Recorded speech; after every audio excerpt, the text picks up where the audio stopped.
Hello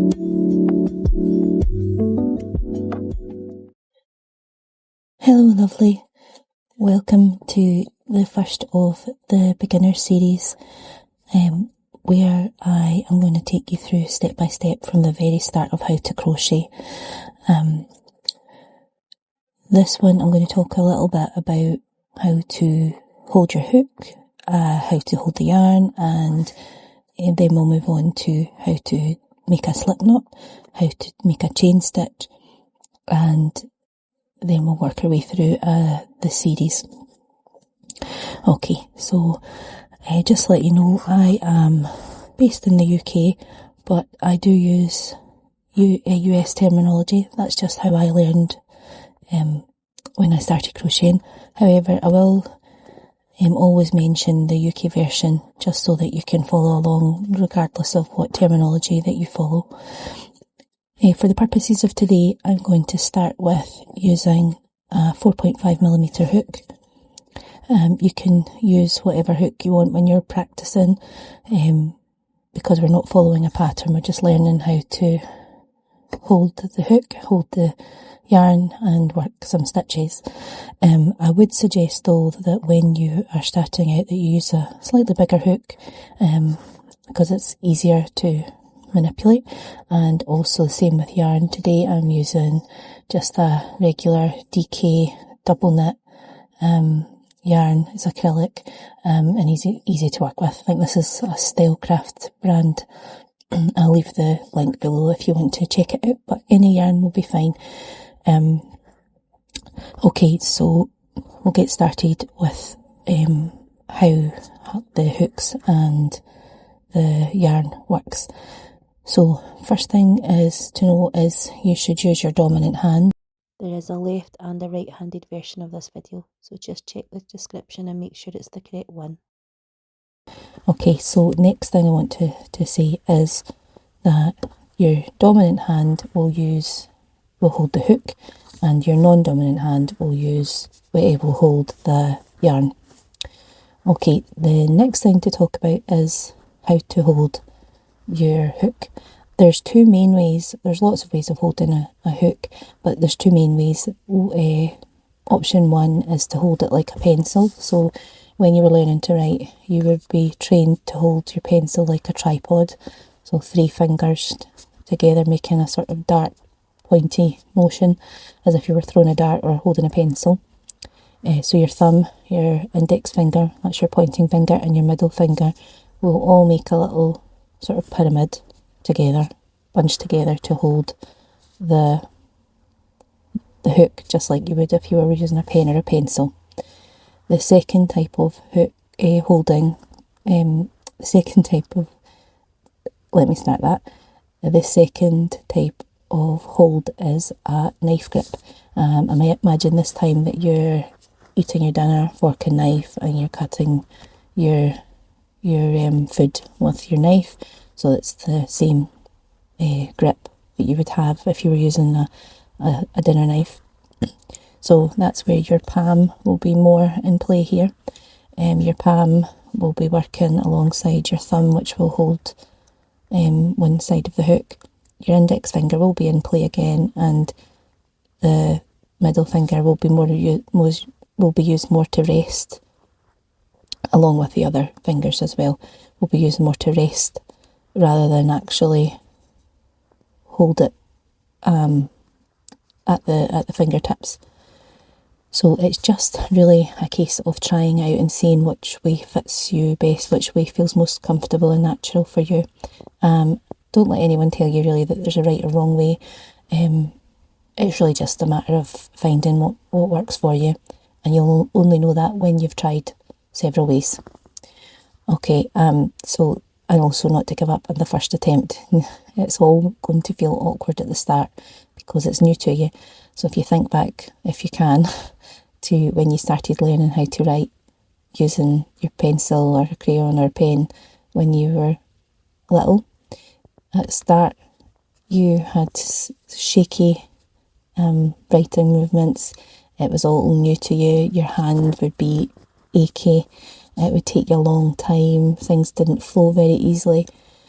And then over time, when you get used to it, the feel becomes second nature. It becomes flowing, it becomes easy, and you end up not really having to think much about it. So it's the same idea when you are using a crochet hook, or any other tool really, to be honest.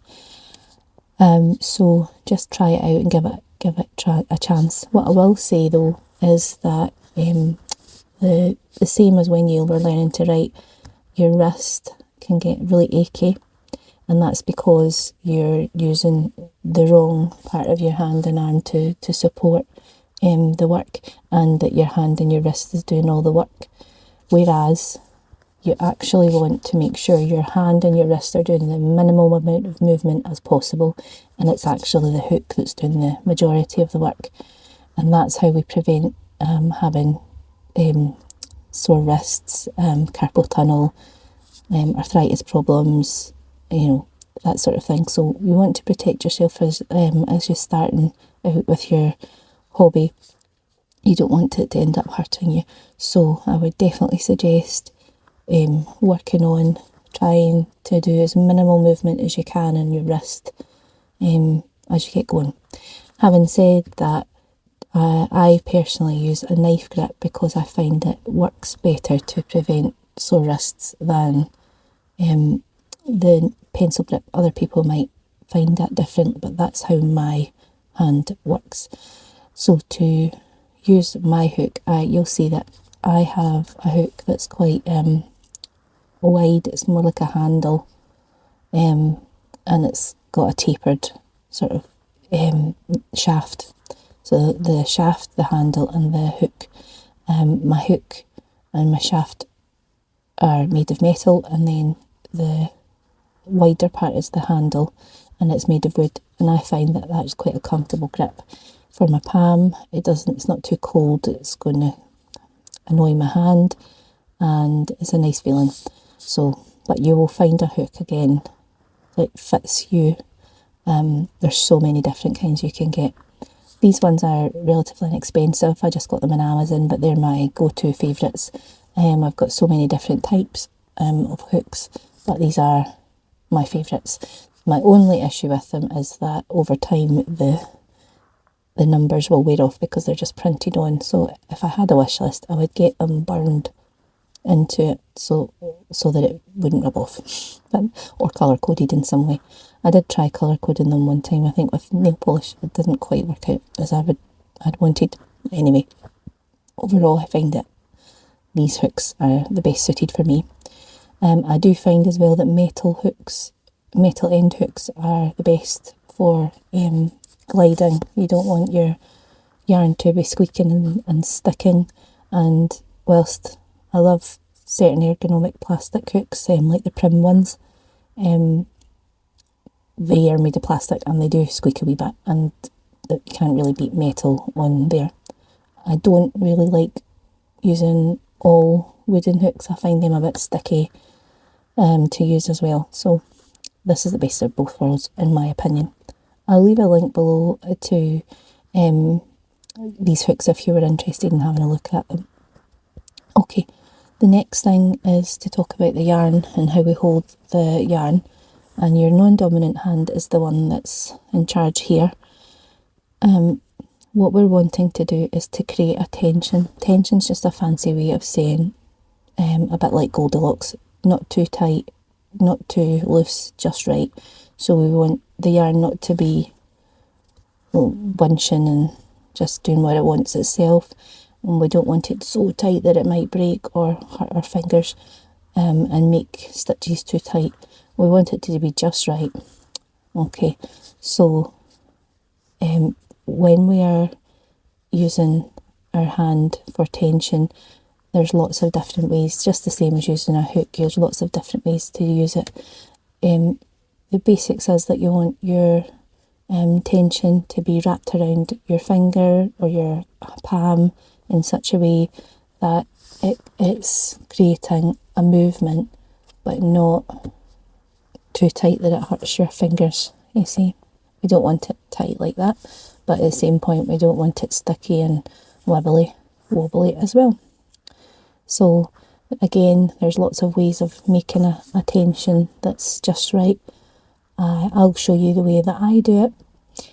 I would also say that if you do struggle with tension, there are certain gadgets and little tools that you can get to help you with your tension, such as a tension ring, and you'll see some people will wear a little sort of ring that's got little swirl bits on it, and they guide the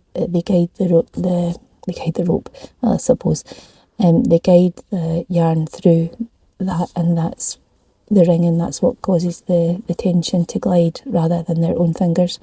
So it's something to try if you do still struggle with it. But same as I said about the hook, it's just about trial and error, about giving it a go and not giving up in the first go. Okay, so how I hold my tension is, well, I'll need to actually make a slip knot for it, just it's muscle memory, isn't it? So I wrap my hand, the yarn around my hand and then around my finger. So I wrap my hand and my yarn, okay? So that it's given a little bit of give both ways. So I'll show you that as we're working our way through our first little practice. So we're now going to get started using our hook and our yarn for the purpose that it's intended for, which is to start crocheting. So let's go. Okay, so first of all, we're going to make a slip knot. A slip knot is a really useful starting point for crochet, and actually in a lot of other sort of projects. And if you are a crafter at all, if you're a knitter, if you use any kind of fibre crafts, or if maybe you're in the Scouts or you are a sailor, or I don't know, a hangman, well, it's going to come in useful for you. So to make or when you're tying your shoelaces, that's probably a better description.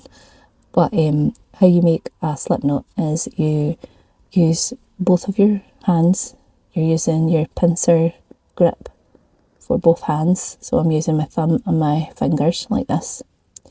And then you're going to make a loop and use your thumb to keep the loop in place, whilst your other fingers and hand takes the remainder of the yarn and tucks it through the loop, and then you just pull it, and that makes a slip knot. Okay, I'll show you again. So we take the tension with both hands in our pincer grip, we rotate and make a loop, we transfer the yarn in between our thumb and our finger. Our non-dominant hand is free now, and it's free to take the remainder of the yarn and push it up and through and grab it, and then give it a pull. Now don't worry if it's a big massive loop like this, because the beauty of a slip knot is that you just slide it. Okay, so now we've made our slip knot, we're going to go ahead now and make some chains. As well as a slip knot, chains are one of the most fundamental parts of starting a crochet project, so it's quite important for us to know. So let's get started with that. So I'm going to hold my hook in my dominant hand. I'm going to hold the tail. Now this part here is the tail of the yarn, that's the bit that's left hanging. And this is the working yarn, this is the part that's attached to the ball of yarn. So I hold the tail of the yarn with my thumb and my index finger just to stop the yarn slipping off my hook. Then I'm going to make my tension loop with my non-dominant hand, which again, wrap and wrap. And then I'm going to switch the hold to my non-dominant hand of the tail. So it's got the yarn.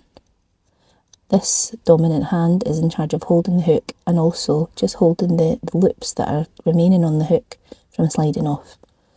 And then you'll notice when we're starting that the hook is pointed away from me. It's pointing away from me at the moment. And we're going to yarn over. So what that means is we rotate the hook around to grab on. And I'm not doing a big massive motion, I'm just rotating it round and then it will naturally hook on, and then notice where it's pointing, it's going up. I'm rotating it with my dominant hand, and then it's turning towards me as it goes through the loop, through the hole, and it's out the other side, and it's back to its resting position, which is pointing away from me again. And that's our first chain. So let me do it again. So it's pointing away from me, the tension still on my non-dominant hand, the working tail, the working yarns in my wrapped around my index finger. The tail is being held with my thumb and my middle finger of my non-dominant hand. My dominant hand is in charge of the hook. It's holding loosely onto the loop in case it slips off. And we're ready to go. So it's pointing away from me, the hook, and then I rotate it gently. It grabs onto the hook, the yarn, and then as I rotate it, it's pointing up to the sky, and then it comes towards me as it goes through the loop. And we've made a chain. That's now 2 chains. So we'll do it again a little bit faster now. So I'm going to wrap, rotate, through it goes. Wrap it again, pull through it goes. And every so often you'll notice that I've readjusted the attention, just so that we don't want to keep working until we've no space left here. So every so often it's just a natural feeling to redo the tension. Okay, so let's do another one. My dominant hand is holding the hook. My pointing finger of my dominant hand is keeping track of the loop that's on the hook. My non-dominant hand is in charge of the tension and holding the working yarn, or as it moves along, holding onto the chains that's been worked, just to give it a little bit more stability and tension. You'll notice that I'm resting my arms, I'm resting my wrists. My wrists are not doing very much work at all. The action is all really coming from the rotation of the hook using my palm grip. Okay, so we're going to wrap it round, pull through, watch the rotation, and then it goes through. Again. And did you see that I naturally let go of the working yarn now that it's moved up a little bit, the chain's working up? So my natural reaction is to move my fingers to match, because we don't want too much tension in there. Okay, so let's do it again. And now, while we're looking here, I'll just show you how many I've made just now. I've made 1, 2, 3, 4, 5, 6 chains. You can tell that because they look like little plates, plaits, whatever you call them, to put in your hair. You'll see little girls with, I would call them plaits, but plaits. 1, 2, 3, 4, 5, 6 of them. They also remind me of little V stitches, so they look like letter V's, or little ears of corn with the little seeds in there. Okay, so whatever you picture them as, that's the stitch. Okay, so now I've made 6, so I'm going to work a few more just so we've got enough for a little sample. So there's 7. So resting position, the hook's pointing away from me. Working position, the hook's pointing to the sky. Finishing position, the hook's going towards me. Rest, turn, towards me. There we go. So how many have we made now? 1, 2, 3, 4, 5, 6, 7, 8, 9, and 10.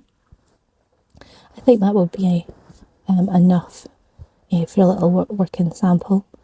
I'm just going to chain 1 extra, and that's going to be my turning chain. So that one is not really counting on this foundation row. I've just done this one to work my next row, and we'll talk about why in the next lesson. So at the moment I'm just going to undo it, and I'm going to let you work as many chains as you can, just practicing. Don't worry if you've made any mistakes. There's not really many things that you can do that's permanent in crochet. If you've made a mistake, you can always rip it out. When you make a mistake in crochet and you have to rip out the stitches, we call that frogging. Frogging because you're rip it out. And in this case, I am going to rip it out so that you can see just how easy it is if you've made a mistake. So I've undone it here, holding the working yarn with my non-dominant hand. I'm holding the end tail with my dominant hand, and I just go pop, pop, pop, just by pulling it gently. And then even the slip knot at the very start, we just pop it out. So I would suggest before you make any projects that you practice this until you get an even, consistent chain, because at the start you will have big holes and small ones, and that's to be expected. So once you've got it nice and smooth and even, that's when you're ready for adding your stitches. Now the use of a chain is so immense. You can simply make it as an extra piece of rope. You could add it to as a fringe detail. There's lots of possibilities, but the main thing is just to practice. So you might end up, when you're first starting out, I'll give it a go and make it a bit wonky. So when you're starting out, you might end up with really tight chains and really big ones, and wee tiny ones, and then you might twist the yarn when you're holding it and it'll look all loopy. And if it looks like that, that's okay. Practice makes progress. But once you've got the hang of it and they all look the same sort of size, you're ready for the next part, which is making a single crochet. And we'll talk about that in the next lesson. So thanks for watching today. I hope you find this useful. If there's anything you want me to clarify, please leave a note in the comments or get in touch through social media or my website. I would love to hear your thoughts. I would love to see what you've been working on, and if there's anything that you want me to cover that I've not already covered, please again leave me a message. If you wouldn't mind subscribing if you haven't already, or liking and sharing, that would be great to help me grow with the channel. So I'll see you next time. Bye, lovely.